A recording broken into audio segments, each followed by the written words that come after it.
But I saw how my dad lost everything because he let the money take power of him. And that's something that I don't want.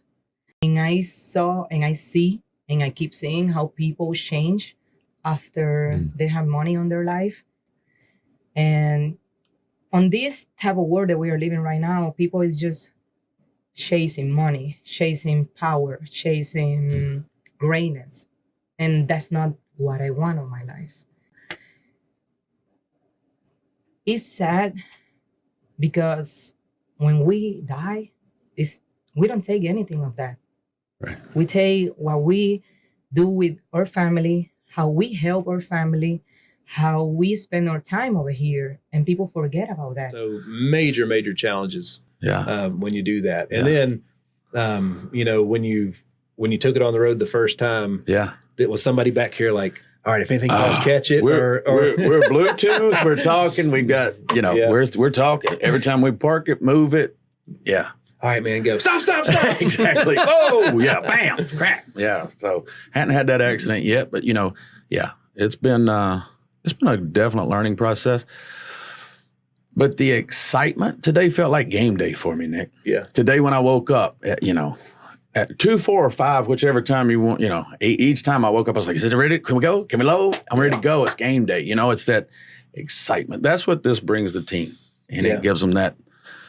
So that's where we're at right now. And I'll listen to you a little bit more as we develop this plan and see, Absolutely. Anytime you're doing something for the first time, it comes with some bumps in the road and some learning curves. Well, I do want to share this with the camera right here. When I was talking to you in the studio, there was one thing that you said to me that jumped out, and a lot of things that I've replayed, I've watched the videos, but, you said those guys that are out there making a difference for people and helping them make that one adjustment that changes their life so they don't keep coming to the conferences, they don't keep coming and listening. Mm-hmm. You said, how cool would it be if you were that next crop of guys? Mm-hmm. And I thought, that would be cool to be able to help more, to be able to grow more, and to have that information that's worth something. Yeah. And grow it that way. So, man, the more I talk to you, the more I'm like, here we go. It's good stuff, man. And thank you again. Push. Thank you again. Oh, dude, pleasure. Just being here today. And I just thought back to when my oldest, and I carried him to the doctor when he was 2 or 3, and I'm holding him, and you're up all, yeah. And your answer was, I am unstoppable. Absolutely. Love it. Gotta be. Love it. Gotta be. We get 365 days a day. Illnesses happen. That's it. They happen. That's it. My kids are going to get sick. Mm-hmm. I'm not going to look back on life and be like, I could have been more, but my kids got sick. Imagine telling your kids that, Dad, why didn't you accomplish more? Because you got sick. You know what That's I mean? sad, right? Dude, absolutely. Realize that, seeking him first does give me the ability and give me the access to all things. Yes. So it's like, I would wake up and like, I got so much to do today. How am I going to finish all of this? Well, it's almost like he gave me that supernatural time. Like the day didn't grow. Right. The time of the day is just like he stretched that time because I put him first. Yes. And I was able to do everything I needed to do, and it still exists. That's how I move throughout the day. I might get kind of stressed out about some things that I have going on. Sure. It all works out. It does.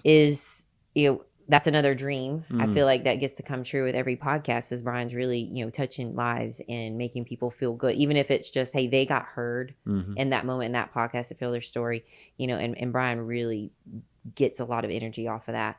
So the podcast has shown me, it's put Brian in a different light.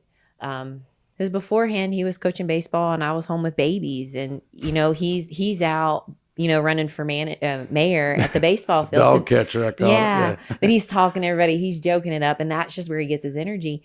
And this podcast has kind of filled that gap because we're not coaching anymore, but he's able to still really impact people.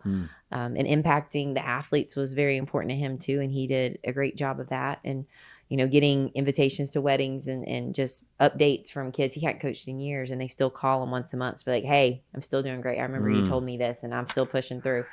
So that's really what the podcast has done for us. I get to see Brian completely different. I'm not in my hole trying to build my business and like checking on him, seeing how his business is doing. Like we're in it together. And that has been just. We always talk about what is a good friend? A good friend is somebody who's going to tell you the truth. I'm not going to tell you, man, your podcast is fucking phenomenal, man. when I see 20 different issues with it, you know, right. I'm going to say, look, man, you're doing a hell of a job, but here's where I can see that you can improve on. And I want my friends to do the same thing with me. Like, man, I love your business, absolutely promotional, but man, this is where I see you're lacking. And I'm not going to get upset at that because that's the only way you can grow. You can't grow with everybody fucking giving you accolades 24/7, no matter what you do, no matter how shitty your business is or podcast or whatever. You can't grow that way because sometimes I don't see stuff that you may see or vice versa, you know what I'm saying? Right. Sometimes I may not see the forest for the trees. I'm so focused on something else, I'm not focused on what's important and what may help grow my business. But you're seeing that and you'll say, look, man, as a friend, this is my advice to you, you know. That's what I would say as far as whatever you ask me. That was like 30 minutes later. I'm like, I don't even remember what the question was. Oh, that's one reason that, you know. Right now, child exploitation is the largest public health crisis in American history. Child exploitation alone. Because what happens is, you know, you give your child a phone, you give them access to all of this unnecessary information, all of this information, so many things. There's more on this phone, right, than people have ever been able to ascertain, right? You could never go into a library and read as much as you can access this phone in 5 minutes, right? Mm-hmm. Well, you give your child access to the world, but you give the world access to them the second you hand them a phone. So what we're seeing is children are being groomed and exploited at unprecedented rates. If you believe in God, then you have to believe in God wrote the Bible. Mm-hmm. Through men, he wrote the Bible. It's true and infallible, endless. That's how people can say. I understand now how people can study the Bible their whole life and never really understand all of it. Right. Because every time, like I said, I'm on my second time through and I'm still seeing things that are like, I don't remember. Was this in here the last time I read this? You know. But what I'm learning is you find out what you're supposed to know when you're supposed to know it. There was a month, maybe longer, maybe a month and a half. Every day I would wake up, no matter if I went to bed early or not, between 1:30 and 3:30. And so for me, that was like a call to action. There's a reason. Mm-hmm. I don't know what it is. And just so everybody knows, if you actually do get on Team Jesus for real, then you'll quickly learn that spiritual warfare is for real. Mm-hmm. You will get attacked and hit in all kinds of different ways. So I took it as a call to service. So I get up, hey, what am I going to do? I'm going to hit play on the coffee maker and go sit down and read. And I'm going to pray and I'm probably going to cry. Absolutely. There's people that are so scarcity based that they believe that if they don't take it, that they're not going to get it, which is not necessarily true. And the whole collab at the top, compete at the bottom, you can compete at the top too. Mm-hmm. But to me, the difference between competing and collaborating is when you compete, I'm trying to take what you have. Right. When I collab, I'm trying to add to what exists. See the difference? Mm-hmm. So like if I want to collab with you, well, we're gonna create something that doesn't exist, and that's contributing. And I think when you contribute, you know, it comes back. But when you compete, you're just trying to take what exists. Just like when I started Lightspeed, I was going to go take people's business. I was going to go compete with Grant and all these sales trainers because my sales training, I thought it was the best in the world. So, and I still do, but you know, I don't focus on it since 20 years ago, but I was going to go kick their asses and take their businesses and take their fans. And I started like getting a lot of pushback on, well, we like this person, or we like that person. And I thought to myself, man, I could sit there and fight with these guys for the next 5 years and go broke. Why don't I just go let them use my system since I'm finding people that would buy their system if I had their content.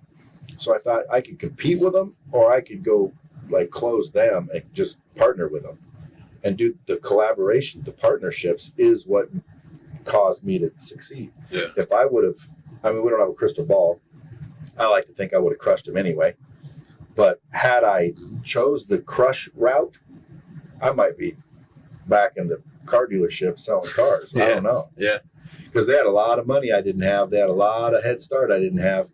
I think it was a blessing that I was open to the collaboration. I didn't know that. I discovered that. So that's the crazy thing. You know, looking back, I can tell a lot of people to do a lot of things that would serve them only because I had to realize it. Mm-hmm. I didn't learn it. I realized it. Yeah.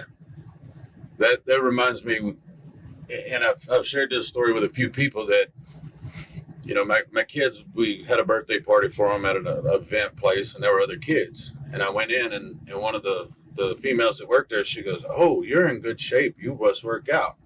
And I looked around, and I said, "Well, and here I am." I remember, excuse me for telling this story. That's good. But I'm down there teaching a lesson to a kid in the batting cage. Mm-hmm. And unbeknownst to me, there's a hole in the L screen. Okay. Ball comes through and hits me right in the mouth. Mm. So it hits me so hard, it literally knocks me down as if you knocked me down. Yeah. So I'm laying on my back, and this kid walks up and says, "Oh, Coach Hyder, you're really bleeding badly." And so I'm thinking, this is not good. So I grab my cell phone and I call one of my doctor friends. Yeah. And he's a gynecologist. Okay. Which is an odd call. It is an odd call. Okay. But he's the only one I could think of at the time. Gotcha. And it's just one of those relationships because I've been giving lessons to his kid. Right. So I call up my gynecologist. I gotcha. And he says, "Well, of course, Mickey, I'm not really adept at helping you, but I have a plastic surgeon in our group come on to my office." Wow. So that's kind of further that ended up fixing my lip, and I barely have a scar. Right. So, but because I had that relationship with Terry, the gynecologist, I got to a really good plastic surgeon without waiting. So nobody else has that story. No, that's you can't awesome. make this stuff up. You can't. That is so cool. That is so cool. Well, I know that you've got things to do on the field, and I want to respect your time and everything, but when we wrap up a show, if you have something that you would want to share, a quote, something that if you know a guy that's starting a business, to encourage him or tell him to, you know, anything, if you could, this is your camera. Relationships and family and God, man. If you have that in your life, you're rich in every sense of the way. Amen. Amen, brother. Amen. And I've just, you know, getting to tour Las Vegas with you last time, because every other time I've been, like I said, I've either been on my own or with another group, but being able to tour with you, you know, we go into the 8 Lounge cigar place, and the guy that runs the other place comes over and wants to talk to you about some events that are coming up, and y'all talk, and by the end of the night, you know, it's like, wow, how many people did Greg just meet by meeting that one guy, right? Because who does he know and what's he bringing? And the cool thing is I've never, and obviously this is recorded, this is going out, but Greg, you've never asked me for anything, and you have provided value every time we've talked. And you know, if I was a client, obviously I would be paying you to coach. And there's, you know, even though it's a ministry, it's still a business, is how I like to say it. It's your calling, it's your ministry. But the more you get, and when your cup runneth over, you're just going to give to more people. It's like you're already living that. You're not going to change once these millions come back, because you've already been there, done that. You just, you know, I don't know what round of the boxing match it is, but you're still in there slugging it out, you know, and you're going to come back from that. So it's like you're there. So people are going to be attracted to you, Greg. The more people that get to meet you, the more people that get to talk to you. And that's why I wanted to feature that part of you, who you are and what you can get people to do, because you have had would you say rough life growing up, or are there other things you have? You know, I see you every morning at the gym and you're writing in your journal. Mm-hmm. You know, tell us about some of those things that you have. Yeah, those things are things, me knowing me, those are things that I have decided I need to do so I can keep showing up as me. Right. And those are those quirky, unique things about me, because I've had plenty of people come, "Hey man, there's an app. Don't you know you can do an app?" I don't want to do an app, because if I'm doing an app and I see a message from a client, I'm gonna be thinking about that. Mm. So for me, that doesn't work well. Or I see, YouTube, you just got 2 million views, right? I'm going to be thinking about that, right? And not my workout. So, and again, that's just me. No judgment on anyone who uses apps. So I use my book. I've been doing it for several years, probably more than 2 decades. I have my old ones, and I just started printing my own about 3 years ago, something like that. And I don't really publicize them a whole lot because I made it for me, but for people who want to use it, I really want people to use it. Right. So people, I do sell them, of course, and people do buy them. It's okay to cry. It's okay to have an emotion. It's okay to be sad because, I mean, it's simple numbers. Men's suicide rate is the highest by far. It is the leading cause of death in men. That says something. So if you're telling these guys that we can't have emotions and we can't have feelings, and then especially as guys, if we're going on social media and comparing ourselves because this dude and that dude looks better, he's got this car, look at his girl and everything, and you're seeing just a small, tiny glimpse of his life, and you're bringing yourself down, you're just spiraling yourself out because reality is probably his car's rented or leased. His girlfriend hates it. As soon as you hear the word success, it's got enough S's in it that they start to look like dollar signs. I get it. But what would it look like? I'm trying to get everybody successful so they can feel what it feels like on my side of the fence, which is to be significant in one human being's life, let alone many. But if you can alter the course of the trajectory of one man's life by one powerful conversation, by calling that dude and pulling his card and holding him radically honest to one word, which is truth. There's a very easy argument to be made that one conversation made you more significant in that man's life. And when you gap that, bridge that gap from successful to how do you be significant? Like Brad's on this right now. The reason Brad Lee and I have been hanging out a lot, and the reason I absolutely love this dude, he's amounted a tremendous amount of success. True or not true? True. And obviously optics and he's got things. But when you look at Brad, every conversation I've had with him over the last 3 months is how do I take everything I've built, and namely my brand and my influence? I have so many people that listen to me, but I want them all to win. So how can I actually take all of my success and transform it into as much significance before I leave this planet Earth? And so that's I know it's long-winded, so I know we got to go, but it's how can I go from good to great, from profit to purpose, and most importantly, from success to significant. And then again, the significant is about what can you do for others. And then if you can rewire that and start to operate with that map, it's game over. It's game over. Nick, thank you so much for being on the show today, man. Tell us what it means to you to get to talk to those kids, see those kids, and give them that. Well, I mean, from the time when I was probably 9 years old till 13-ish, 14-ish, we had season tickets to the AAA Braves team.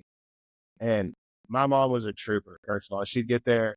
I mean, thank God I was homeschooled for so long because, I'd get there at BP and then we wouldn't leave till 11:30 until every player was done.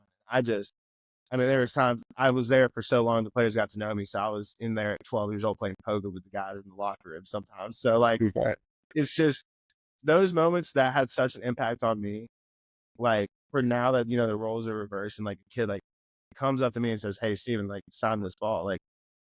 There's a story this past year where, so usually before the game, I always bring a kid out on the field and play catch. And this kid came out, played catch, and he was just the sweetest kid. Lifted him back up over the stands, and then his mom was like, "Hey, I can't appreciate it enough for you doing that."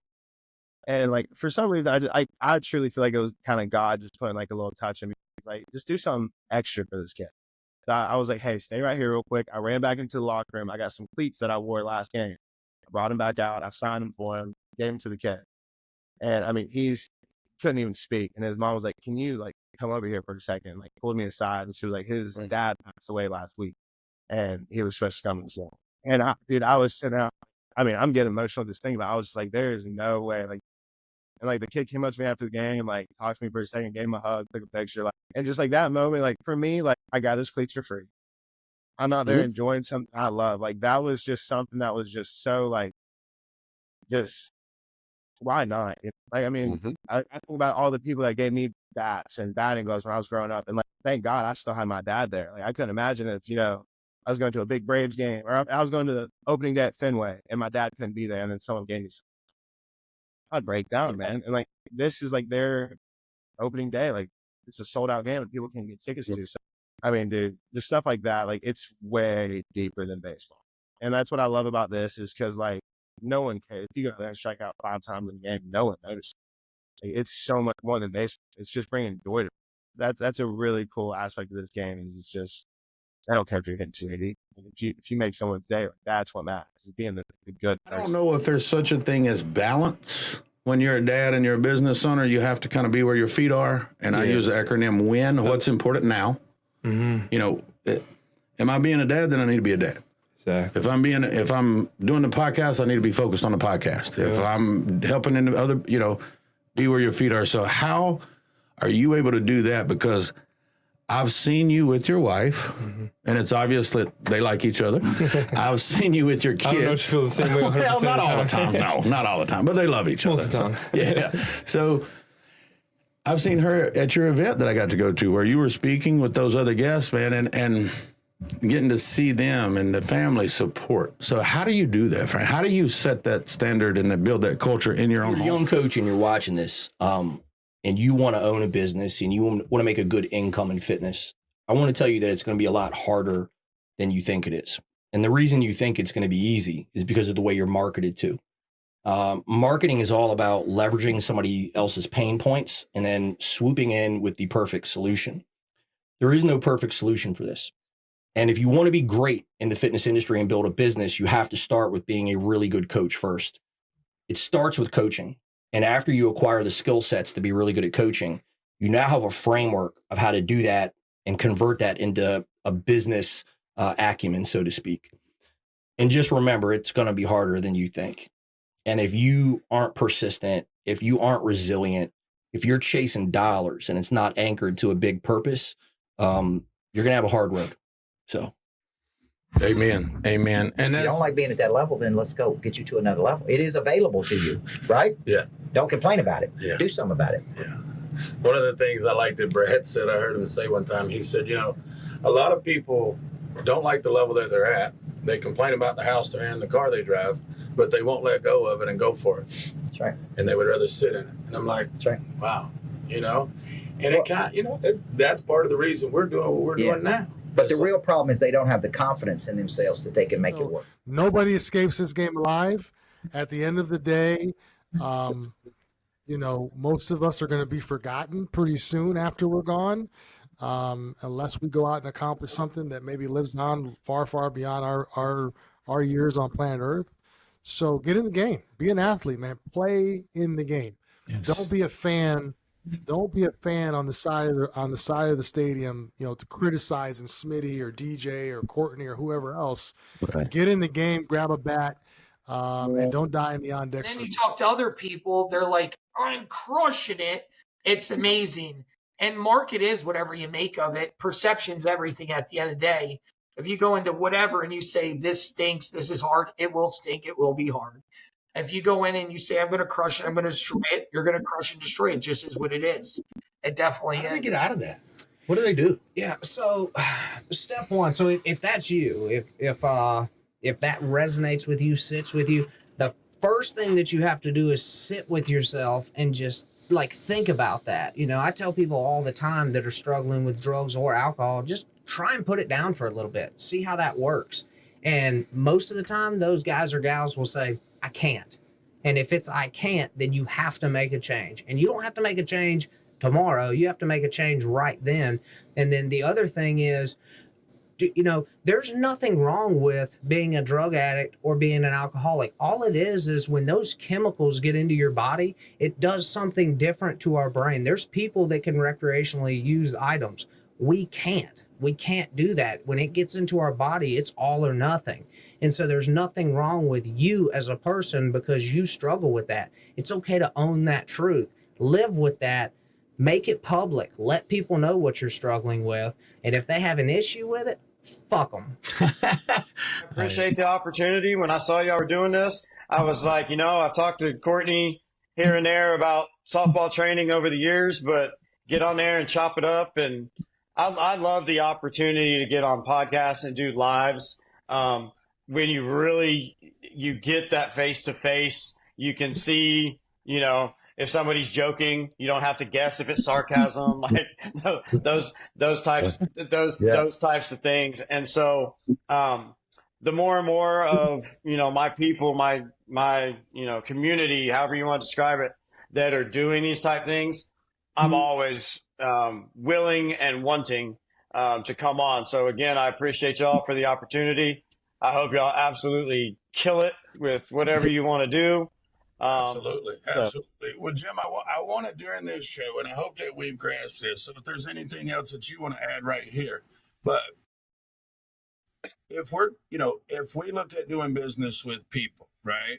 We want to do business with people we trust, we like, and we understand. So I wanted to encompass this show with, yes, you've lost weight. You've changed this. We've talked about that. We could go into so many different variations, but I wanted this show to suffice to show people that, this guy was not voted most likely to succeed, as we've learned in this show, right? It was the most trustworthy. There's different things that he has done, and now where you're at, and you've been to every level. You give people, hey, I could do that too. I can do that, and I can. Well, maybe I can't get where Jim is. Maybe I can't bowl backwards, but I can help my son get this business started.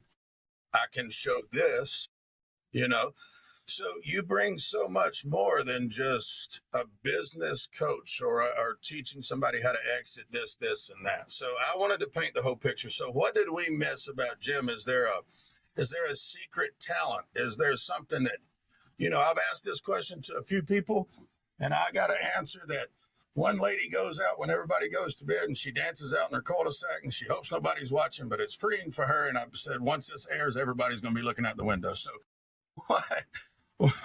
Is there something that Jim, is there something you do? Man, I'm pretty much an open book. I don't mind talking about things. When I started this health journey, I was on a podcast with my doctor, and I said, you can share my results. You can share what medication I'm on. You can share what my lipid panels were. I'm an open book. It might help somebody. The psychology of expansion and the tools that I'm bringing to the world is to help combat the mental health epidemic and restore hope that it's possible. And for me, it took 35 years. I don't know when it started because childhood trauma, early adulthood trauma, we can point, but I would say for sure 10 years of my life were spent in the pit. And now that I'm out of the pit, it's my job and everyone else's job who's out of the pit to go get other people out. That is our job. So the psychology of expansion is really more around mental health and coaching people through it, knowing that we need stabilization and growth. And that's why I'm always sharing the testimonials of my students, because it's incredible for somebody to come in and within a month, they're like, man, I was with these other people for 2 years, but what I got with you within 2 or 3 weeks, I'm already seeing results and making money. I'm like, well, good. But that's a result of how I built up that framework and I did it properly, right? Because when I went through the ranks, whether it was through my professional athletic career or getting into real estate, I saw what was working and what was missing. So now when I brought something to the marketplace, I filled in those gaps, right? And I try to do that, whether it's my free content or, the paid stuff that I do in coaching and training, because ultimately I think that's what makes the difference. And simultaneously, that's what makes my brand and what I offer unique. Right. And, as the coaching clients come, how many people do you get to work with? It's, what's an approximate number of people you've gotten to work with over the years? Have you been able to keep track? Yeah. So when it comes to just flat out courses, like my door knocking product, objection handling, listing, the cold calling, all that stuff, I think the total in sales for that is well over like 10,000 at this point, just like individual product sales. In regards to coaching, the last 3 years for my program, I think we've had over 1,000 students in total, somewhere around there. I might be just below that or just over it. I need to take a look at the number again. Sure. And then on a typical lecture night, we might have 50, 60, 70, 80 people on a lecture, or we can have as low as 20. I don't require them to be on the lectures. It's just something I offer for them to be continuously learning and then come and ask their questions. And in addition to that, I created different tiers. Like for Distinguished Agent, which is my baseline program, I have a lifetime option now where people pay once. They have lifetime membership, and then we have an additional call and mastermind for that group. I also created a low ticket item for the people coming to me who maybe are, broke, brand new, thinking about, sales or real estate. I mean, I think the biggest problem that people have at the end of the day is their own head, right? Because they start getting into the analysis paralysis. It's whether you want to start a business or whether you want to go serve or anything else like that. It's like there's no perfect solution, right? And I know you know this as being a business owner and everything else like that. There's no perfect time. There's no perfect this. There's nothing that will, like, everything you do to set up and it's like, this is going to be perfect. And it's like you set up and you go launch and you're like, it wasn't perfect because this happened or that happened or these things, all these other things happen. And, we always have, we had a saying in the teams and it's like, the enemy always has the enemy always has a say. So we can plan this out to the nth degree. So we could take 3 days to plan a mission, or we could take 20 minutes to plan a mission. And I would guarantee you the result would be the exact same at the end of the day, because we would practice and practice and practice and have all of these things at the end of the day, that once we got into the mission, it was essentially playing pickup basketball. You had to read off of everybody else, and you had to read off of what the enemy was doing, and you had to read all these other situations, and you had to be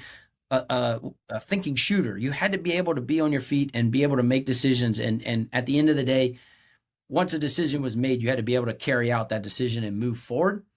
And then after you're done with that operation or whatever that is, or the solving the problem or the crisis on the and there, after that point, then do you look back at it and say, okay, how do we make it better? Not whose fault it was, not, where did we screw up or all this other stuff, but like, how do we make it We better? throw some hay in one of those troughs and we lay that baby down. Mm-hmm. But so immediately right there, my image of Christmas is changed. Like, that's not going to sell little figurines that'll sit on my mantle at Christmas. So you have to ask the question, why have, for years and years, have we fostered those? They're not necessarily like unbiblical ideas, but they're not historically as accurate as we could be. Why would we go on letting Jesus in our head be born in a barn, like with cows and sheep crap and all that stuff around, rather than, well, no, very likely he was born like in a living room, and there may have been some cows in the house. Right. I feel like it kind of gives us a sense of grounding, because at the end of the day, I'm going to get real nerdy.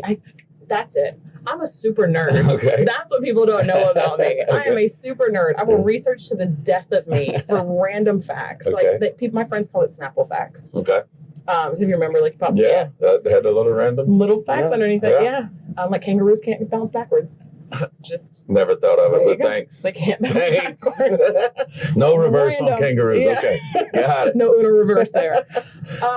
But yeah, so at the end of the day, if you think about it, we're all atoms, and that's what we are made of, right? We're just nucleus cells and atoms, and that's how we're compiled, Mhm. right? And everything is broken down in the same factor. Grass and concrete, it's all some kind of chemical compound or some kind of natural Right. compound.